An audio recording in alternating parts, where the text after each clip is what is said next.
Akhlak Nabi itu bisa buat orang yang benci sama beliau jadi jatuh hati kepada beliau. Kalau kita udah jatuh hati jadi benci. Kebalik. Nabi orang yang marah kepada beliau jadi jatuh cinta. Kita hampir jatuh cinta jadi marah. Kebalik nih akhlaknya.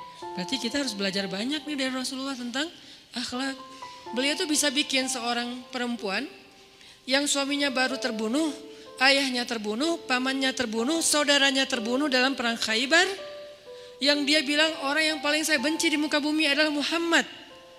Terus tiba-tiba yang namanya Muhammad datang menghampirinya di dalam tendanya, ditemani oleh beberapa orang sahabat. Lalu kisah itu diriwayatkan, Nabi datang dengan raut wajah yang penuh empati. Dengan raut wajah yang penuh empati. Bukan raut wajah orang yang sebagai pemenang perang. Kan Nabi menang perang waktu itu. Sebagai seorang tuan, bukan. Yang empati. Yang kayak sahabat banget gitu.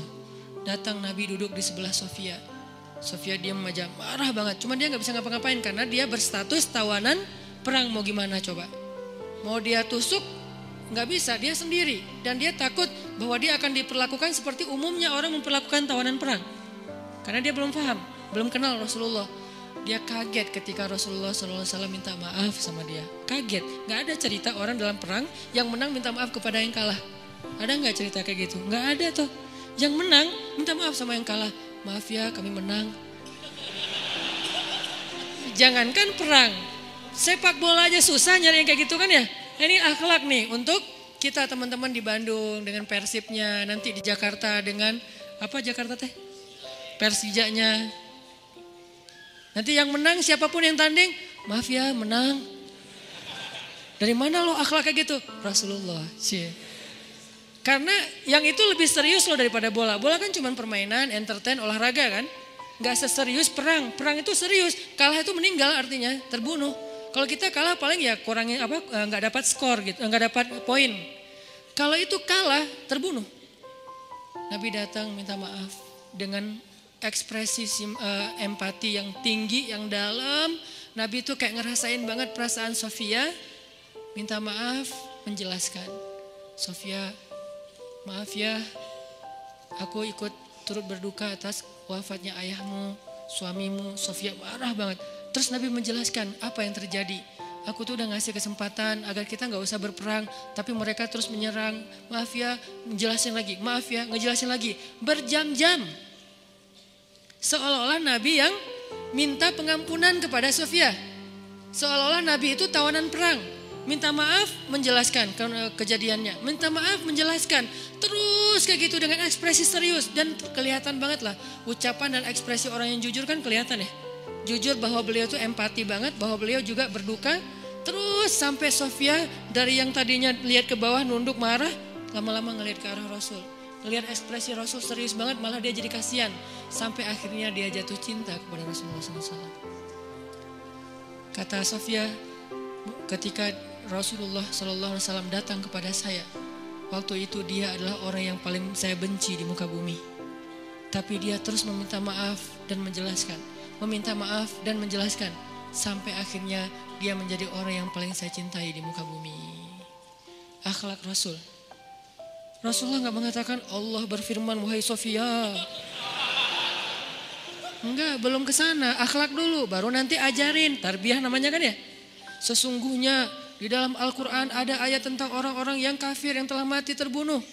Enggak, Rasulullah tuh tahu. Jangan ngomongin tentang ayahnya yang mati terbunuh, ibunya yang pamannya, suaminya yang mati dalam keadaan kafir.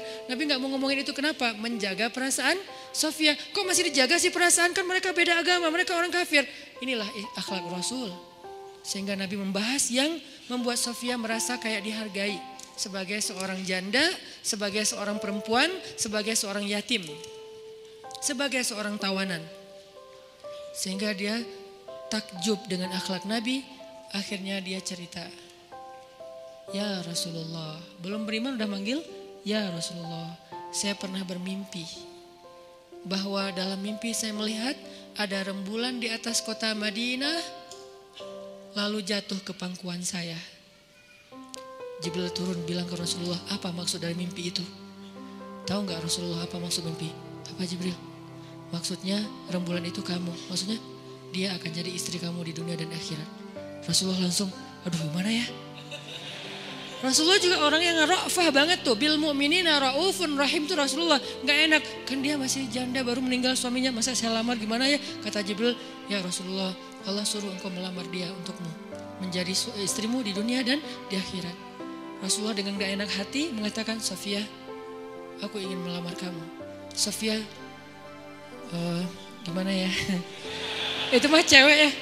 Saya mencoba untuk menghayati kisah ini dari angle cewek elegan ya. Bukan cewek biasa, oh boleh gak apa-apa sih, gue sih enggak. Cewek elegan, cewek terhormat, cewek yang soleha walaupun belum beriman.